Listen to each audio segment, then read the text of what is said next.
자, 글로벌 시장의 전망을 전문가의 시선으로 들어보겠습니다. 굿모닝 인베스팅닷컴, 오늘도 인베스팅닷컴 허재범 지사장과 함께 이야기 나눠보겠습니다. 어서 오세요. 네, 반갑습니다. 안녕하십니까? 자, 원래 저희가 오늘 할 내용을 제목을 금기라는 것은 안중에도 없는 트럼프라고 제목을 지으려고 했었는데 저희 작가님이 너무나도 이제 무난한 제목을 뽑아주셨어요. 자, 어쨌든 뭘 얘기하고 싶은 거냐면 트럼프 대통령이 이제 환율 전쟁을 좀 본격적으로 준비하는 것 같다는 그런 신호가 좀 나오고 있어서요. 한번 그 이야기를 들어보도록 하겠습니다. 원래는 외환 시장에 개입하는 것은 거의 금기시되어 있는, 그렇죠. 그리고 불법이라고도 볼 수 있는 예, 거잖아요. 정부 관리가 또는 뭐 대통령이 외환 시장, 특히 금융시장에 개입하는 것은 상당히 금기시되어 있죠. 그건 할 수가 없습니다. 해서도 안 되고. 하지만은 지금 트럼프 대통령이 당선되고 지금까지 어떤 행보를 보면은 아무도 예측 못하는 일을 많이 했죠. 네. 그렇기 때문에 금융시장이 요동을 치고 뭐 주가는 그동안 사상 최고치를 기록은 했습니다만은 과연 이게 괜찮을지 저도 의문시됩니다. 자, 원래 어떤 국가가 이제 외환 시장에 개입할 수 있는 딱 두 가지의 방법, 용인되는 두 가지의 방법이 있지만 구두 개입과 그리고 스무딩 오퍼레이션이라고 해서 외환 시장의 변동성이 너무나도 커지게 됐을 때 그때에는 직접 개입을 하는 게 스무딩 오퍼레이션까지는 이 개입이 용인되지만 그 이외에 실제 본인들의 통화 가치를 낮춤으로써 수출의 경쟁력을 높이려고 하는 그런 시도는 안 되는 거고, 게다가 그런 시도를 하는 국가를 특히 미국에서는 환율 조작국으로 지정을 해서 특별 관리를 또 하고 있지 않습니까? 그런데 그렇죠, 예. 지금 저희가 이런 이야기를 하는 이유가 있습니다. 트럼프 대통령이 실제로 외환 시장에서 달러가 약세로 되도록 하게끔 저희 관리들에게 좀 방법을 찾아봐라 이랬다면서요? 예, 실제 트럼프 대통령은 직접적인 외환 시장 개입을 지금 현재 하고 있는 상황이죠.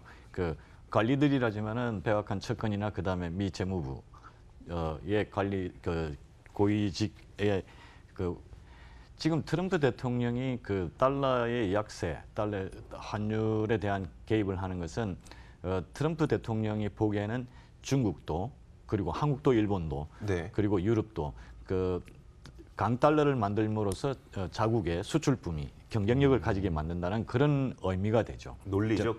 그만의 논리죠. 예, 실제상 강달러는 미국의 경제 지표죠. 경제 지표가 강하게 나타나기 때문에 달러가 강세인 상황인데 트럼프 대통령만의 해석으로 보면은 의도적으로 타국이 유럽이나 그다음에 중국 등이 강달러를 만들므로써 자국의 수출품에 대한 경쟁력을 높이고 있다는 그런 식의 어떤 주장이죠. 자, 이런 주장을 하면서 실제로 달러를 약세로 만들 수 있는 방법을 찾아봐라라고 이제 주문을 했다는 내용 아니겠습니까? 그렇죠. 예. 네. 자, 그러다 보니까 이제 그러면 정말 우리나라를 비롯한 미국 외의 다른 국가들은 미국이라는 국가가 이 미국 재무부가 환율 보고서를 통해서 이 국가는 외환 시장에 개입하는 것 같아라고 지적이라도 할 수 있지만 미국 이외의 국가들은 또 그런 걸 할 수도 없는 상황이기 그렇죠. 때문에 이건 어쨌든 손을 쓸 수가 없는 상황인데, 그렇다면 만약에 정말 환율이 좀 분쟁 혹은 냉전 상태로 갈 가능성에 대해서는 좀 어떻게 보세요? 저는 다분히 트럼프 대통령이 환율을 들고 나오는 것은 예상된 시나리오라고 보고 있습니다. 네네. 왜냐하면 중국, EU, 그다음에 일본도 포함되어 있습니다만은 무역 마찰이죠. EU의 에어버스에 대한 보조금 그리고 E에서 촉발됐습니다만 EU에 대한 관세 전쟁, 무역 전쟁도 아직 해결된 부분이었고 어제도 중국에 3,250억 불이죠. 네. 추가 관세를 부과할 수 있다는 언급 자체도 사실상 전체 국제 경기를, 글로벌 경제를 뒤흔들 수 있는 힘을 가진 미국 대통령이라는 것을 실감하게 만드는 거죠. 지금 현재 미 재무부가 5월달 발표한 환율 관찰 조작국으로, 관찰 대상국으로 네네. 지정된 것이 중국, 베트남, 싱가포르, 그리고 아일랜드, 이탈리아, 독일 등입니다. 사실 저도 외국에서 20몇 년을 살았습니다만은 영국에 있을 때는 파운드화를 썼죠. 네. 싱가포르에서는 싱달러를 썼고 그다음에 일본에서는 옌을 썼습니다만 환율 조작국 또는 외환 시장에 네. 정부가 개입하는 것은 제가 이번이 처음입니다. 그러니까요. 저도 30년 넘는 그 기자 생활과 그 선물 업계에서 있었습니다만 이렇게 정부의 대통령이 환율에 대해서 직접적인 언급을 하는 것은 정말 저도 금시초문입니다. 참 이게 너무나도 뜻밖의 일이니까 이걸 어떻게 받아들여야 될지가 좀 와닿지 않을 정도인데 일단 글로벌 IB들에서도 뭐 블룸버그는 본격적인 환율 전쟁 가능성에 대한 의견을 내비치기도 했고요. 골드만삭스에서도 트럼프 행정부 외환 시장 개입 가능성이 높아지고 있다 이런 주장을 또 내놓기도 하고 있습니다. UBS를 포함해서 이 글로벌 투자은행들이 외환 시장의 핵 전쟁 가능성까지도 좀 우려를 하고 있는 거니까요. 한번 요거는 좀 우리가 계속 그 팔로우업을 해야 될 것 같습니다. 근데 만약에 진짜 이게 뭐 한번 찾아봐라라고까지만 하는 것은 어떤 그 긴장감을 높일 수 있겠지만 실제 실행을 하는 것과는 또 차원이 그렇죠. 다르잖아요. 그- 만약 실제 실행을 하게 되면 어떻게 되는 겁니까? 그때는 정말 큰 문제가 생기는 거죠. 네. 그 상대국 입장에서 특히 EU나 중국 입장에서는 거기에 대한 맞대응을 할 것이고, 네네. 그렇게 되면은 그 갈등의 해결 국면이 보이지 않는 실마리가 보이지 않는 전 세계 경기 침체도 가늠할 수 있습니다. 일단 그 일일 하루 외환 시장의 그 거래 규모가 5조 달러입니다.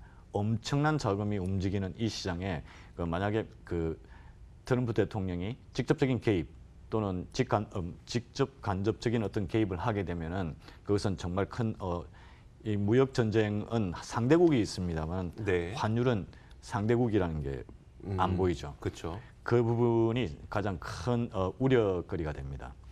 그러니까 어떤 식으로 경기에 침체가 다가오게 되는 건가요? 예를 들어서 약달러가 너무 강해지다 보니까 여기에서 다른 국가들의 통화 가치들이 상대적으로 높아지게 되죠. 높아지게 되는 높아지게 되면은 그 미국이나 그다음에 수출하는 또는 원자재를 수출하는 국가에서는 그만큼 그 가치가 경쟁력이 줄어들게 되고 네네. 국가 경제에 대한 어떤 막대한 재정적인 어떤 네네. 피해를 초래하게 되죠. 그렇게 되면은 결국은 그 금리는 오르게 되고 다시 또 상대적으로 달러에 비해서 자국의 화폐가 높아지면은 금리를 낮춰야 되는 상황도 되죠. 그렇죠. 그렇게 함으로써 인플레가 우려되고 그다음 여러 가지 시장의 어떤 그 질서, 기존 체제나 질서가 무너지게 되는 상황을 만들게 됩니다. 네.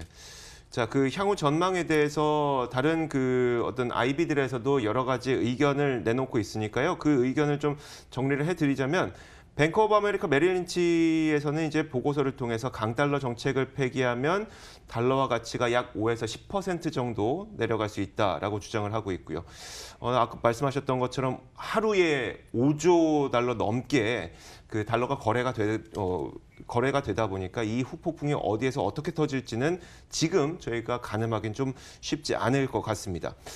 자, 조금 더 이야기를 좀 진행을 해보자면 만약에 그 약달러가 원래 그 우리가 약달러를 그래도 기대를 해 왔었잖아요. 약달러는 그렇죠. 네. 그나마 그 그 유동성을 좀 공급해 줄 수 있는 그런 역할을 하기 때문에 이게 어느 정도 수준까지 갔을 때 이게 위기 상황으로 처하게 될까요? 위기상의 그 수준은 각국마다 달러에 네네. 대한 그 자국의 화폐 가치에 따라 틀리겠습니다만 지금 현재 그 달러 기축통화 달러니까요. 달러의 급격한 변화는 그 가치의 변화는 결국 그 여러 나라의 그 경제적인 어떤 피해를 초래할 수 있는 부분들이 큽니다. 달러의 급격한 강세도 그렇습니다만 급격한 하락은 인위적인 하락은 네네. 그 더더욱이 그 한 나라의 그 상대국의 경제 정책을 그 운영하는데 상당히 큰 피해를 줄 수가 있습니다. 네. 자, 지금 그나마 경제가 가장 좋다고 하는 국가가 미국인데요. 그렇죠. 그러면 그나마 경제가 좋기 때문에 전 세계에서 만들어내는 이 물량들을 누가 살 수 있느냐를 따져봤을 때도 그것도 미국인데. 그렇죠. 그나마 또 어제 소매 판매 지표도 좋았으니까요. 예, 그렇죠. 그런데 만약에 달러화가 약세가 된다면 약세가 된다면은 달러 약세가 됐을 때 그 미국 그 가게 네. 일반 가정이나 기업의 구매력이 그만큼 떨어지게 되죠. 돈을 많이 써야만 그렇죠. 그쵸? 달러가 네. 약세이기 달러가 때문에 약세니까요. 이전에 그 1달러 주던 것을 2달러 정도 더 줘야지 구매를 할 수 있다는 이야기고 그렇게 되면은 미국의 경제 성장률도 그만큼 그렇겠네요. 영향을 받죠. 네. 트럼프 대통령의 단시적인 어떤 좀 편파적인 어떤 시각이 결국은 국제 경제 또는 미국 자국의 경제를 뒤흔들 위험성이 아주 높습니다. 본인 임기 동안만 약속이면 된다고 생각하는 걸까요? 모든 저 나라의 대통령은 자기 집권하에 자기 임기 내에 정책이나 경제가 활성화되는 걸 바랍니다만은 트럼프 대통령 입장에서는 내년 대선이 있기 때문에 섣부른 어떤 정책이나 어떤 이런 트위터 대통령과 같은 형태로 그 예상치 못한 발언 등으로 전 세계 경제에 피해를 줄 경우 재선에 조금 어려움이 있지 않나 하는 생각도 듭니다. 요즘 그 재선 분위기가 어떤지 좀 정리해 주실까요? 일단 뭐 지금 현재 현직 대통령이니까 프리미엄을 갖고 있죠. 네네. 가능성은 있습니다만 트럼프 대통령의 이렇게 예상치 못한 이변 이런 행동 네네. 언급은 트럼프 대통령이 재선에 도움이 될지 좀 의문이 됩니다. 하지만은 미국의 보수적인 일반 대중들 입장에서는 트럼프 대통령이 그동안 전통적인 대통령들이 해왔던 행보와는 틀리기 때문에 네네. 오히려 더 호응을 받는 상황입니다. 알겠습니다. 자, 이런 내용들이 과연 그 트럼프 대통령의 지지율에 어떤 변화를 주게 되는지는 저희가 또 계속 팔로우업을 해서 여러분들에게 전해드리도록 하겠습니다. 자, 인베스팅닷컴 허재범 지사장과 함께 이야기 나눠봤습니다. 고맙습니다. 감사합니다.